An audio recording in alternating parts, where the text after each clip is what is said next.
Jen was a dream to work with. She's an absolute pro and totally engaged and loved the project. I've known her forever, so it was easy for us to sort of get in lockstep. One of those situations that everything kind of fit perfectly. Talk to me a little bit about jumping into the suit for the first time as this superhuman. How was that? Did your son Axel approve of the project? Well, it was something that was definitely a project that I didn't see coming. It wasn't something that I expected to do at this point in my career. But I read the script and it was kind of the perfect fit. I was old enough to play the older version. I was young enough to play the younger version. And what an opportunity as an actor to be able to, play the same guy, but 90 years apart. And that's really what it is. Really two different people.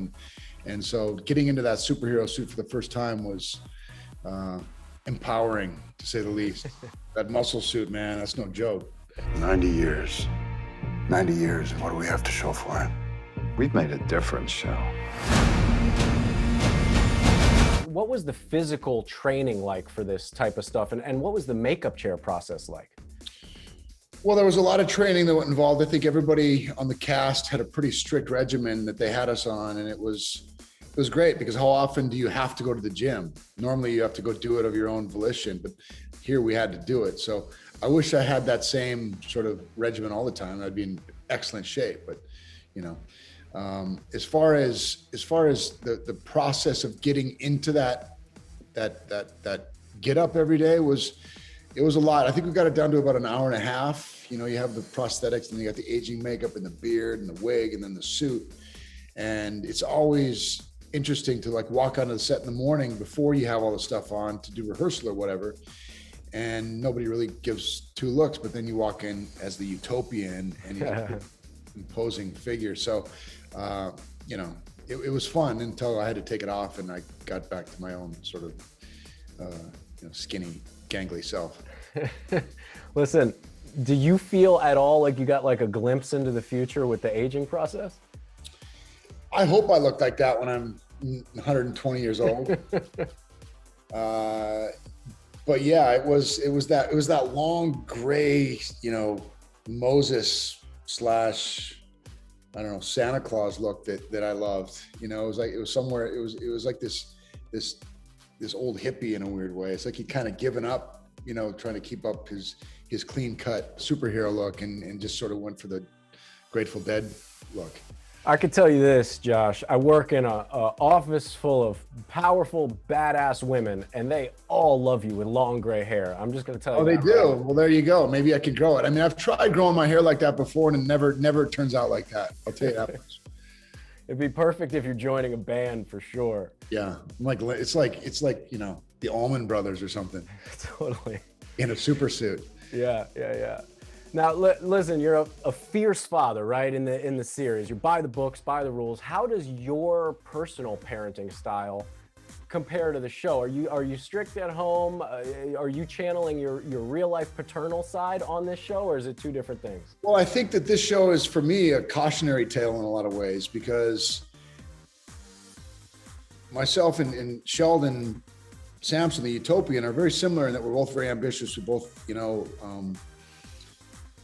aren't afraid to take on a lot. But I think where he made his mistake was that he became so caught up in being this guy and, saving the world that he forgot to be there for his children as much as he should have. And I think that for me, if you don't connect with your kids, if you don't have that relationship, at the end of the day, what is it all worth? What is it all for? And that's really what I want to be cautious of, is making sure that he knows that he is number one and that he's my priority, and that we always have a great relationship, because my dad and I have a great relationship, and I'm so grateful for that. And I think, hopefully I can do the same. Yeah, and how beautifully self-aware you are to mirror and feel and share those lessons between your real life and your character. That's pretty awesome thing that you're taking away from a show. Speaking of this show and the physicality of it, talk a little bit about the training. What did you have to do physically to kind of prepare for this?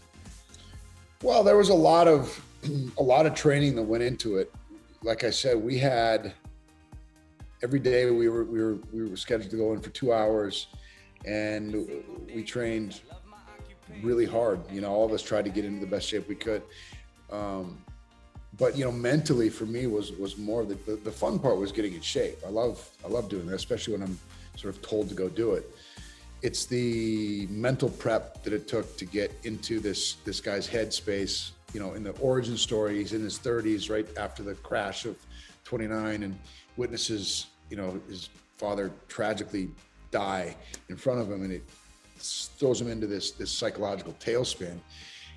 And I had to go to some pretty dark places. Yeah. And that takes a toll on you mentally after 3 or 4 weeks of doing it. And you know, as exhausting as that was, it was also therapeutic in a weird way, because you get to expel some stuff that you don't even know is in you. And that's one of the beauties of getting to do this for a living, is you get to like go to places you would never otherwise go. Yeah, it's funny, but I got to reference a book. There's a book that talks about training the tiger, and we all have this darkness, this tiger inside of us, and if you don't throw that leash on it, it eventually consumes you. So I related to what you're saying very well. Yeah. You got this show coming out. This show is obviously going to get numerous seasons. It's going to be a huge, big deal. You also Instagrammed out to save the date for Shotgun Wedding. How awesome was it stepping in for Armie and working with Jennifer Lopez, man? It was one of the most fun experiences I've had shooting or working in this business. First of all, we're in the Dominican Republic, which is absolutely beautiful. Yeah. Jen was a dream to work with. She's an absolute pro and totally engaged and loved the project. We got off, you know, we had a great relationship. I've known her forever, so it was easy for us to sort of get in lockstep.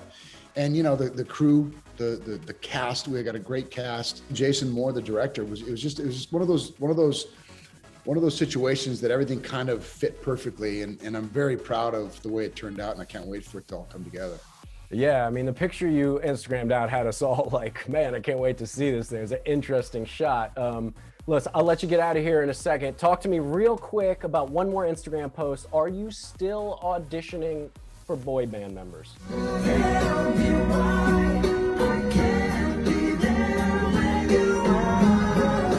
Are you asking if you can send a video? Because you might be perfect. You got the look, man. You got the look. Oh, just send man. it at Josh Duhamel, and I'll be happy to run you through the audition process. All right, when I get the guts to send that video, I promise I will send it. Until Can you then, sing? keep being you. You'd be like the cute, quirky, shy one. You know what I mean? You need one. Oh, stop.